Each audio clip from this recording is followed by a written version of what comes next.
To do this caricature, start with a picture.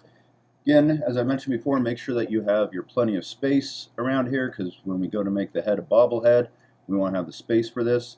To start off with, we're going to go to our lasso tool, just a regular old lasso tool, and we're just going to make a quick selection around here.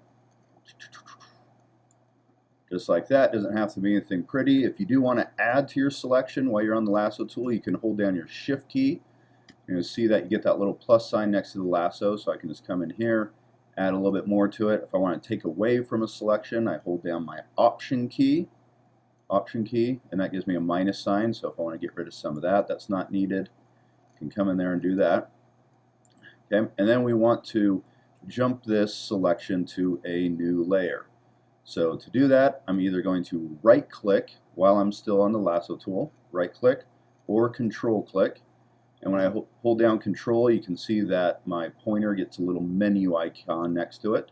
So hold down control, click, and layer via copy. Now if we look over here on the layers, we can see that indeed it did jump it to a new layer. So now we want to go for the bobblehead effect. So we need to transform this layer, which is Command T on a Mac. If you're at home and on a Windows, it is Control T. Command T, drag it out, make it bigger. Sure, something like that. And then we want to bring the neck in, okay? Because we don't want to have this giant neck on a tiny body. We just want the head to be big. So I come right up here to where we have that curve happening, the curved grid, the arch. If we hover over it, we can see it says switch between free transform and warp modes. So right now we're in free transform, but we want to go into warp. Click on that. My options up here change, and we do want to get a grid on here. I have all these options, or you can do a custom one, but 3x3 is plenty for what we're doing. Everywhere you see a dot, you can grab hold of it, pull it in. This is a great way too if you just want to morph just about anything, but not the whole layer, the whole image on the layer. We're going to do what we can here to pull. Whoa, that's getting funky. There we go, pull the neck in. Some of the stuff, the shirt, we'll come back and clean up later. Something like that. I'm going to hit Enter Return on my keyboard, set the new size. Now we want to go into liquefy to have the fun of it. So filter, liquefy. Yes, right here at the very top, it does say liquefy, but that would give me the exact same settings as the last time I used it. And anytime you use a new filter, whatever it is, that top one will change. And so if I did unsharp mask at whatever settings and I just wanted to reapply those exact same settings on another image, I could click right there at the top. But again, since we want to change this up, I'm coming down here to liquefy, which then will open up the liquefy menu.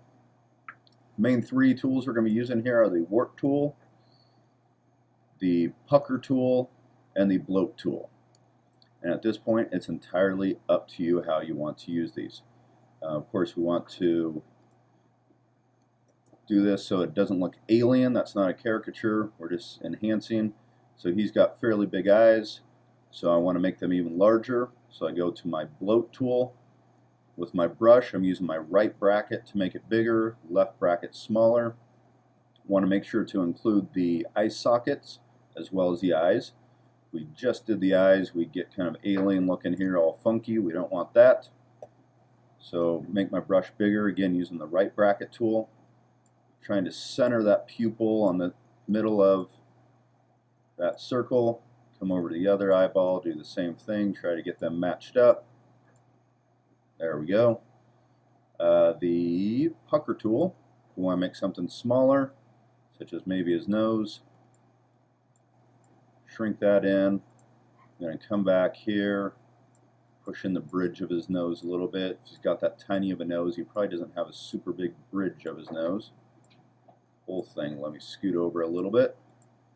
When using the warp tool here, the forward warp tool, just do it a tiny bit at a time. It's going to make your life a heck of a lot easier. It may seem like more work, but trust me, it's a lot better than getting something like that.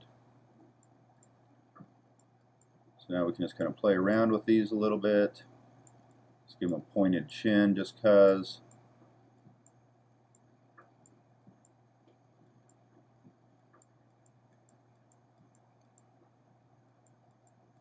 Eyebrows are very expressive. Whoops, I'm pulling on his eyeball some, so I'm going to pull that back down. Again, just little steps at a time here.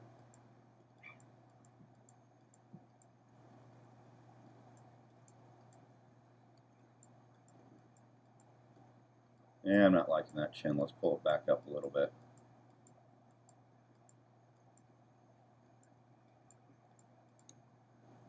And there we go. So just something like that, as simple as that. Hit OK. Have our new options here. A new layer with the effects on it. Do need to clean up around here. So for that, I'm going to go to the good old select subject, which works oh so well. Select subject, just working through it. Hit my add layer mask right down here on the bottom of my layers palette. Boom, gone. Of course, we got a little funkiness happening right down in here. So let's go through and finish masking that out. Go to B for brush right here. I got black as my color, and I have my mask selected. Left bracket to make that smaller. So now let's go in, clean that up some. Reminder as well, if you want to see where you have masked, you can hit the backslash button right there next to the right bracket tool. Might as well just finish that up. You know, there's nothing there, but still might as well mask it.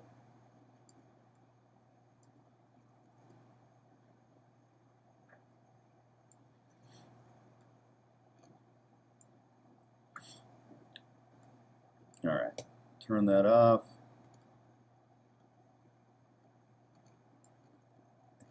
And then if I want to, I can hit V for move. We can move this around. Saw a little area there where I need to still mask out, clean that up. Moving layers is a great way to see where you have missed masking because those little spots start to stand out. There we go. Now this one I don't need to, but if in the picture there was all kinds of extra stuff, I could hit C for crop. Come in, crop out any unnecessary distracting stuff. Could always bring that up a little bit. Something like that. And then the last thing I want to do is add that vignette. So I'm going to come down here to my layers palette, click on that plus sign, add a new blank layer. I'm going to go back to my brush. I hit B for brush. I'm using black. This time though I'm going to drop my opacity down pretty low, so it's more of just kind of a gray going on there as opposed to just solid black. And something like that. Ta-da! Alrighty, now how do I stop recording this thing? Edit, file. I do not know how to stop recording this thing. Oh, there it is.